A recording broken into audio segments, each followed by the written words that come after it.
The past few weeks were filled with drama. My, male 33, sister's 36. Wedding is in 2 months. Hosted at my mother's house. My mother's been stressing out about getting everything done on time, making everyone around her stress out too. She sent me and my wife an invitation on Monday afternoon. My wife noticed something else was sent along with the invitation.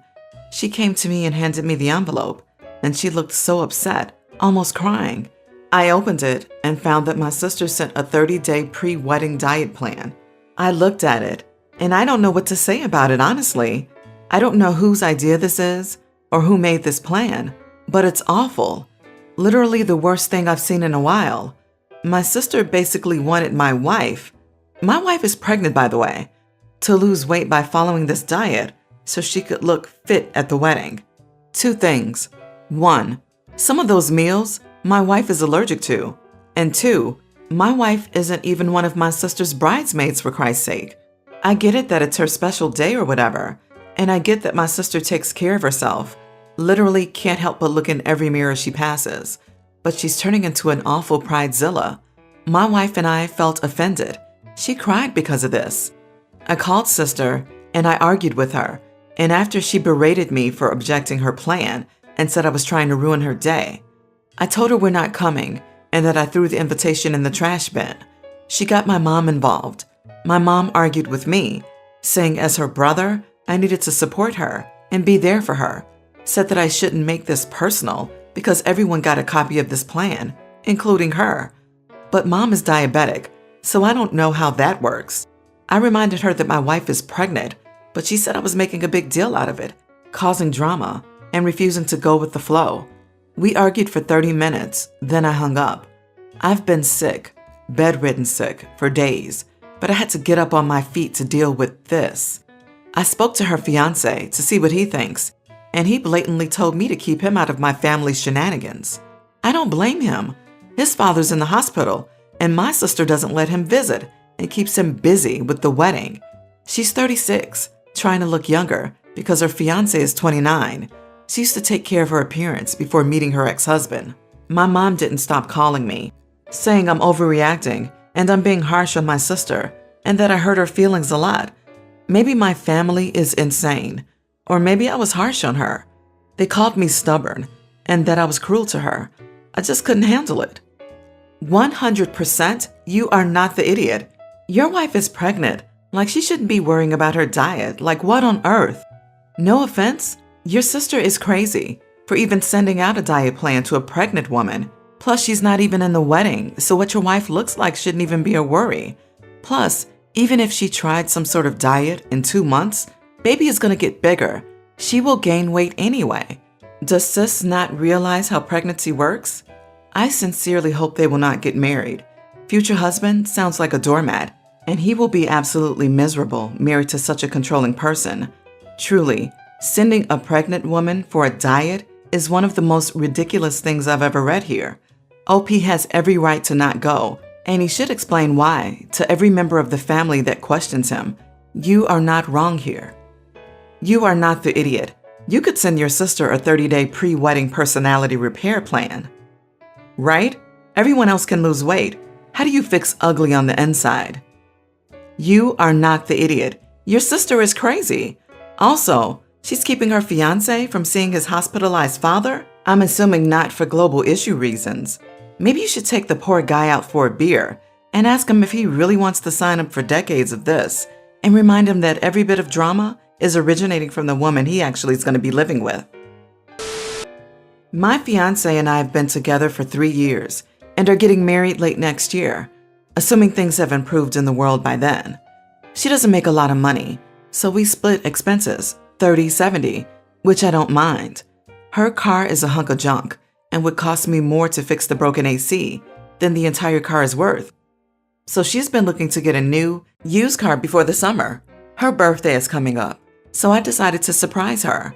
I bought a beautiful 2017 Jeep Wrangler with under 30,000 miles, cruise control, power mirrors, and working AC, of course. I woke her up this morning and let her out to the driveway where I had parked the car and handed her the keys. She says nothing. I tell her it's her new car. The first thing out of her mouth is, "Are you kidding me?" Huge fight ensues. She is literally screaming at me out in the driveway. Here are her grievances. She wanted a Honda Fit, has much lower cargo capacity. She doesn't have any special need for a subcompact. Also never mentioned this before. She doesn't want to pay the insurance. I am covering the full car payment, so her insurance costs less than she would have paid in payment, plus insurance, for a car she bought herself. She hates Jeeps. Literally has never said this before. She has pointed out Jeeps before and said they looked cool. Too low MPG. Her commute is only 10 miles. Here's where I may be the idiot.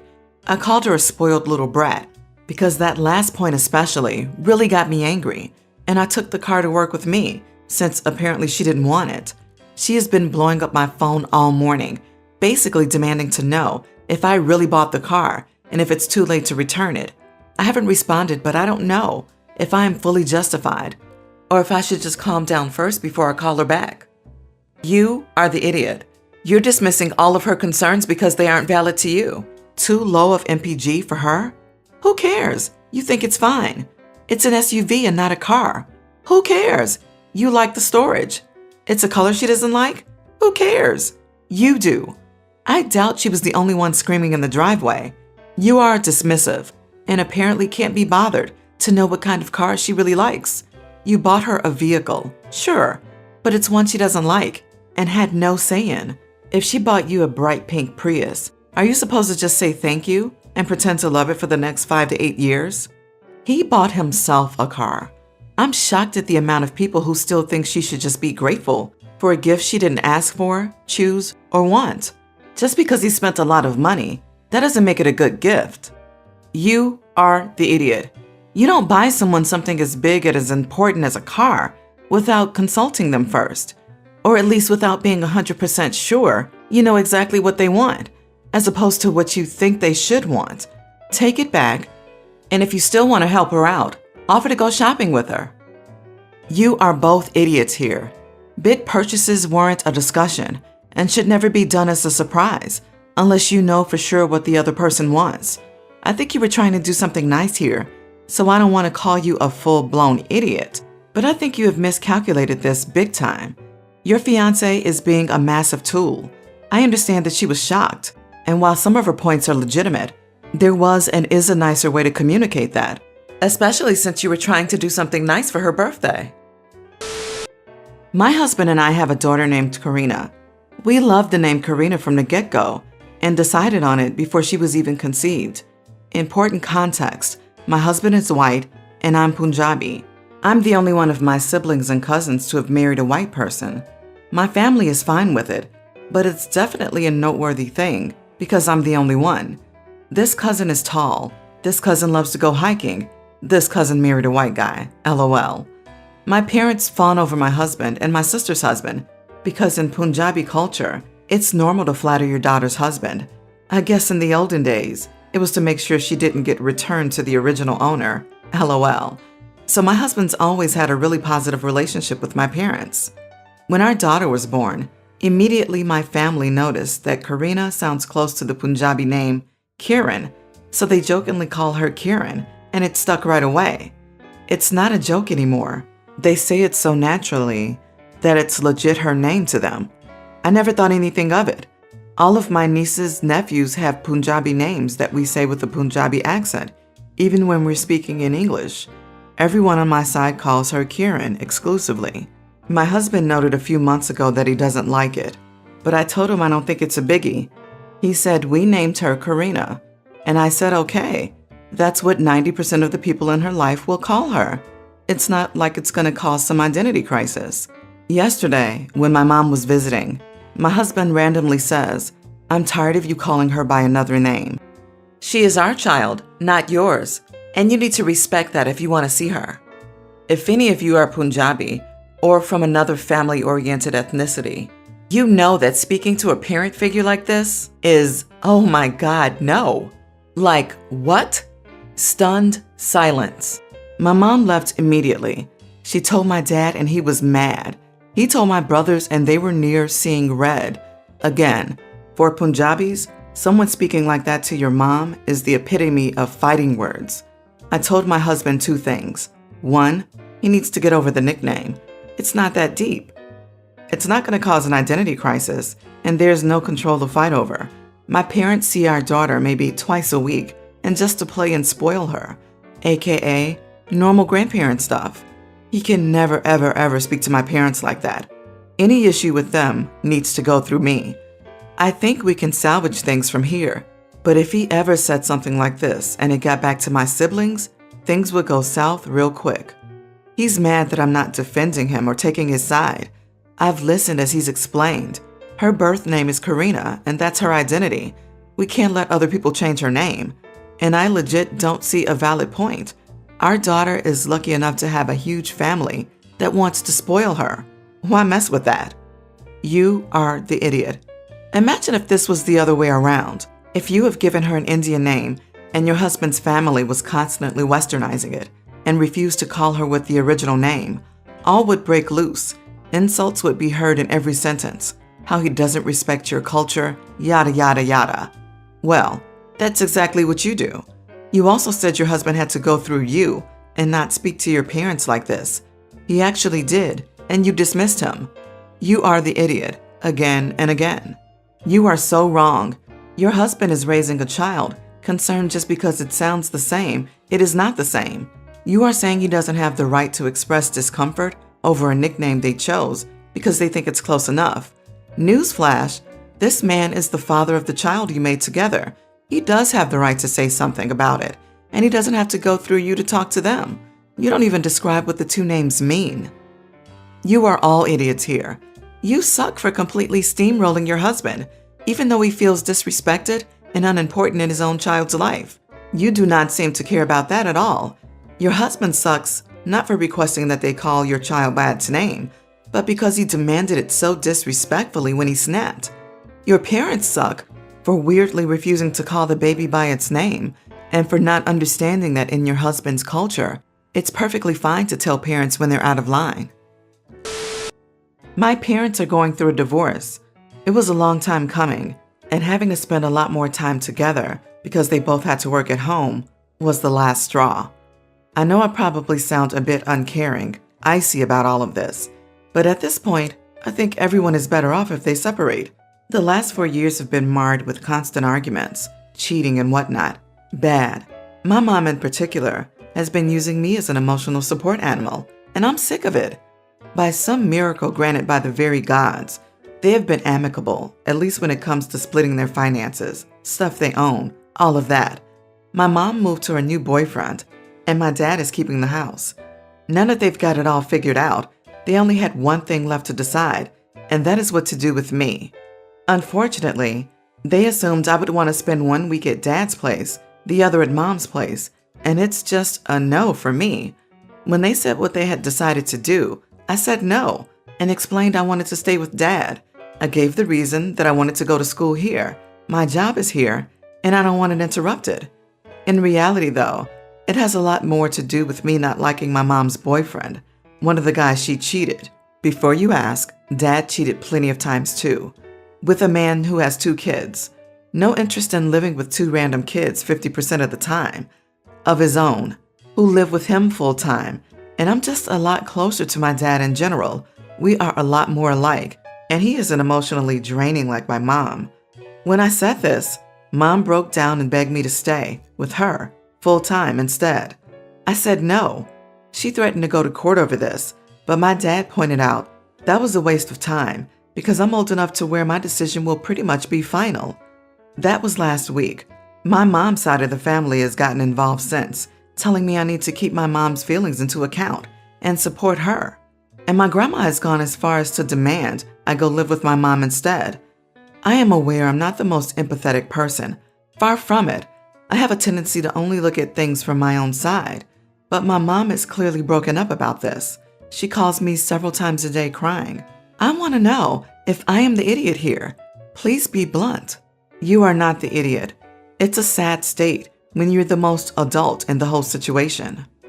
This, to be super clear, you are not responsible in any way for the emotional or mental well-being of your parents. Your goal, and frankly theirs, should be your own well-being and preparing yourself for the rest of your life.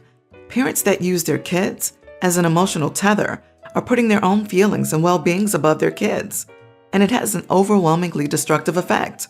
Choose what will give you mental strength and protect your emotional well-being, and let your parents be adults on their own.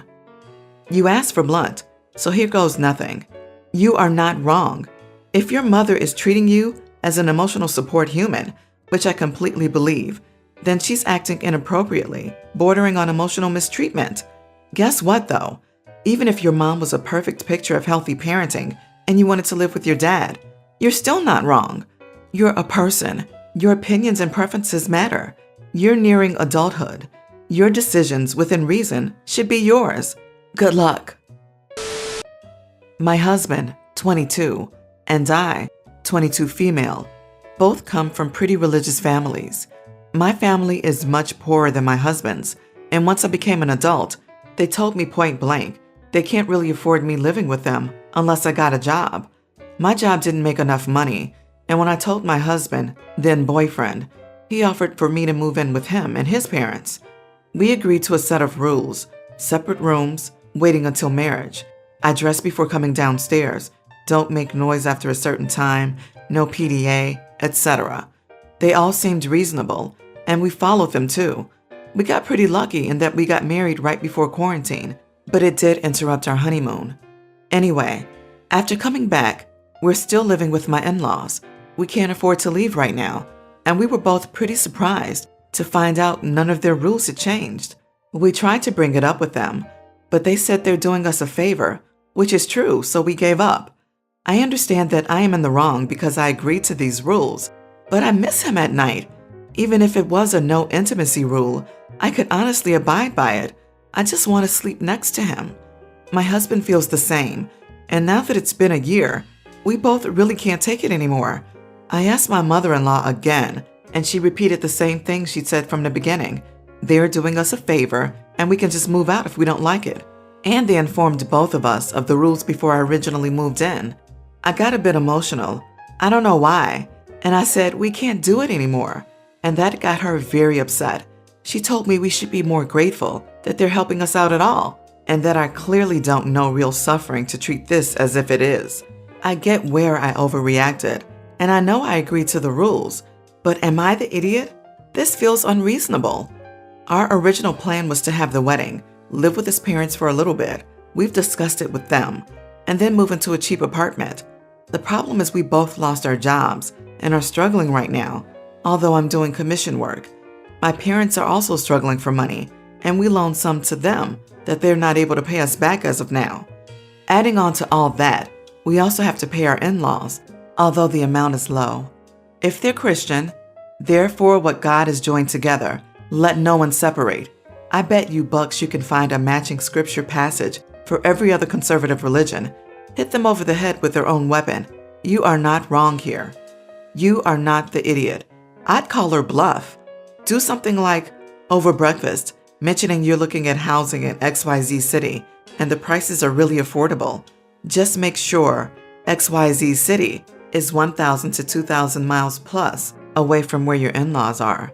When questioned, explain that since you can't live where you currently are as a married couple, you're going to move somewhere you can afford to do so. They'll change their attitudes pretty quickly. Both their families sound like trash, so making a real move might not be a bad idea.